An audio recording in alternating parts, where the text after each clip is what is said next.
એકલું રાજનું સમર્પણ નહીં, પણ ત્યાં ઈમાનદાર નોકરો એવા, પ્રજા એટલી ઈમાનદાર. અને એનો એક મારે પ્રસંગ કેવો છે, નેકી કેવી હોય, ટેક કેવી હોય, વટ અને વચન કેવા હોય, અને ભાવનગર રાજા પાછો એને નિભાવે કેવી રીતે. ઈમાનદાર મુબારકની મારે જે વાત કરવી છે આપને, પણ એ પહેલા હું એ કહું છું ભાવનગરની ખાનદાની ક્ષમા કેવડી મોટી હોય ભાવનગરના મહારાજની, એને મારે વાત કરવી છે. એમ કહેવાય ભાવનગર મહારાજાના એક મર્દામર્દ પુરુષ અરબસ્તાનમાંથી આવેલો, નામ એનું તાલબ જમાદાર. પણ એવો મર્દ માણસ કે હાવજા ડાણસી હાકજે હાંભળે પડે વેરી તણા ગાઢ પોચા. તાલબ જમાદારનું નામ સાંભળે ત્યાં ભલભલા મર્દોની છાતી છે ડાકલાના પડની જેમ થડક ઉથડક થડક ઉથડક થડક ઉથડક થવા માંડે. અને મહુવા પરગણું છે એ તાલબ જમાદારને ખાવા માટે એમ કહેવાય છે કે ભાવનગર મહારાજાએ આપેલું. એમાં એક દિવસનો પ્રસંગ છે કે તાલબ જમાદાર મહુવાના પાદરની બેલ પર ઉભા છે. સામેથી એનો ભાઈ છે.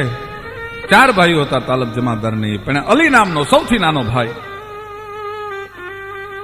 ગોળ લઈને ખેલવતો ખેલવતો ખેલવતો ખેલવતો વિયો આવે છે. પણ વાહ ગોળી તાના રૂપ, અદભુત રૂપાળી ઘોડી, થંભ દેવલ જશા પગ માંડે થોડા, છાતી બાબ ઢાલથી ચોડા, ખટત્રીસાને થેલ નખોરા ગોબા ધણી સમાપે ઘોડા, જેની વેત કટી જૂઠની વાલે, ત્રિંગ બાજોઠિયા હરખી તાલે, ઈ નીર પાવા બેટાને ન આલે, એને આલન હરો મોજ માંગાલે.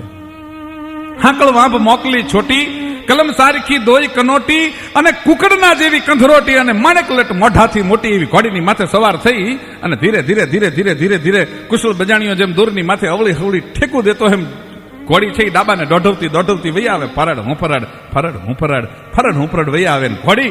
અને માથે જુવાન અલી બેઠો છે, પણ ભાઈના રૂપ અને ઘોડીના રૂપ અને ઘોડીને રમતી જોઈ ને એની માથે તાલબ જમાદાર ઓગળ થયો. વાહ અલી સવાસ અલી, ક્યાં વાત, શું આ ઘોડીની માથે તું રૂડો લાગે છે બાપ.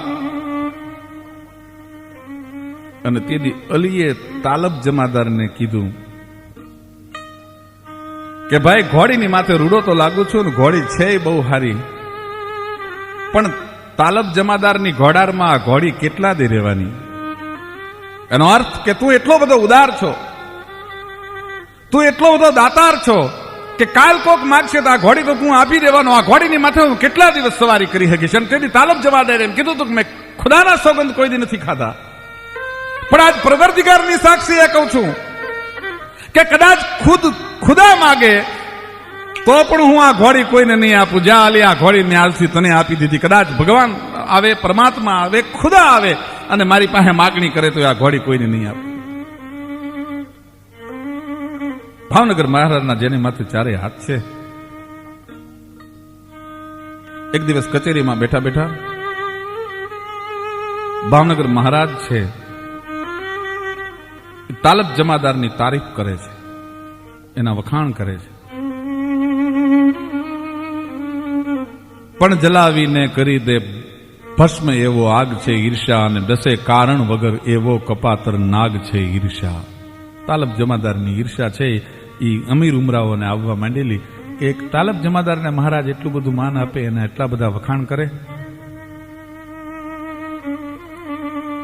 એટલે મહારાજ ભાવનગર મહારાજ એના વખાણ કરતા હતા. એમાં ભાવનગર મહારાજના કાનમાં એક અમીર ઉમરાએ કીધું કે બાપુ તમે તાલબ જમાદારના બહુ વખાણ કરો છો, તો એની પાસે એક ઘોડી છે, એ જો ઘોડી તમે મગાવી લ્યો અને જો તાલબ જમાદાર આપને એ ઘોડી આપે. અરે કે શું વાત કરો છો ભલા માણસ, તાલબ જમાદારને કહું તો એના ખોળિયામાં પ્રાણ ન રાખે, ઘોડી ન આપે. કે મહારાજ અખતરો કરો ને પણ કોકને મોકલો. મહારાજે ચિઠ્ઠી તૈયાર કરી ભાઈ કે તાલબ જમાદારને માલુમ થાય કે આવેલ માણસની સાથે